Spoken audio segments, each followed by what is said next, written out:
आज का किस्सा जुड़ा है किशोर दा और फिल्म मिली के उस गीत से जो उनकी आवाज़ पाकर अमर हो गया। ये 70 के दशक का दौर था।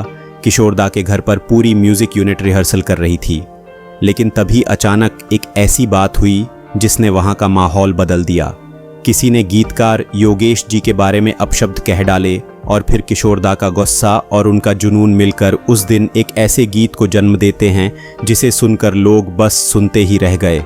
कौन सा था वो गीत और कैसे गुस्से और इमोशन से निकला सुर हमेशा के लिए लोगों के दिलों में उतर गया। ये वही दौर था जब मिली फिल्म की शूटिंग और गानों की रिकॉर्डिंग चल रही थी, लेकिन उसी समय संगीत के दिग्गज SD बर्मन अस्पताल में भर्ती थे और यकीन मानिए उनकी अनुपस्थिति ने पूरे म्यूज़िक यूनिट को बेचैन कर रखा था।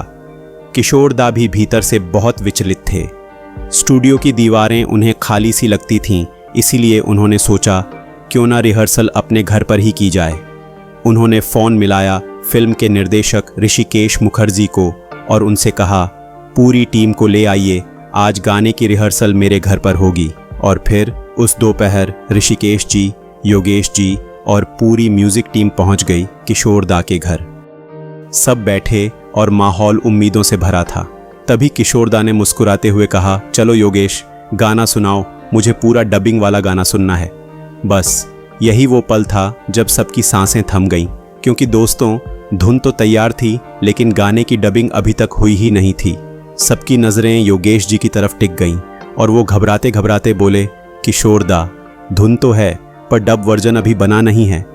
किशोर दा ने थोड़ी देर सोचा और फिर बड़े ही ठंडे दिमाग से पूछा, योगेश, गाने के बोल हैं तुम्हारे पास? योगेश जी ने तुरंत जेब से कागज़ निकाला और कहा, हाँ बोल तो हैं। किशोर दा मुस्कुराए, बहुत अच्छा, अब तुम बस बर्मन दादा की बनाई धुन को ध्यान में रखते हुए गाना शुरू करो, बाकी सब मैं देख लूँगा, तुम चिंता मत करो। उनके ये शब्द सुनकर माहौल थोड़ा हल्का हो गया। योगेश जी ने गाना शुरू किया। कभी आवाज़ लड़खड़ाती, कभी शब्दों पर अटक जाते, लेकिन दोस्तों ध्यान देने वाली बात ये थी कि किशोर दा बिल्कुल शांत बैठे रहे। उनकी आंखें बंद थीं और वो हर शब्द को पूरी तन्मयता से सुन रहे थे। जब भी कोई लाइन गलत जाती वो बस हल्की सी आवाज़ में कहते, एक बार और योगेश। रिहर्सल आगे बढ़ती रही, लेकिन तभी वो हुआ जिसकी किसी ने उम्मीद नहीं की थी। योगेश जी एक बार फिर गाते हुए लड़खड़ा गए और अचानक कमरे में बैठे बर्मन दादा के एक म्यूज़िक अरेंजर ने गुस्से में चिल्लाकर उन्हें गाली दे दी, ये क्या है, इस तरह तुम किशोर दा को गाना सुनाओगे? दोस्तों उस एक पल में माहौल बदल गया। घर के भीतर मानो बिजली सी गिर गई हो। दोस्तों उस सन्नाटे भरे कमरे में जब एक जूनियर अरेंजर ने इस तरह की भाषा इस्तेमाल की तो सबके चेहरे पर हैरानी साफ झलक रही थी। किशोर दा, जो अब तक शांत बैठे हर शब्द सुन रहे थे, अचानक गुस्से से उठे। उनकी नज़रें सीधे उस अरेंजर पर टिक गईं और उन्होंने दृढ़ आवाज़ में कहा, ये कैसी भाषा है? योगेश तुमसे उम्र में भी बड़े हैं और अनुभव में भी। अपने सीनियर के लिए ऐसे शब्द तुम्हारी ज़ुबान पर आए कैसे? पूरा कमरा सन्न रह गया। अरेंजर समझ गया कि अगर ये बात बर्मन दादा तक पहुंची तो उसका करियर यहीं ख़त्म हो जाएगा। वो तुरंत हाथ जोड़कर बोला, माफ़ कर दीजिए, मैं बस कहना चाहता था कि योगेश जी गा नहीं पा रहे।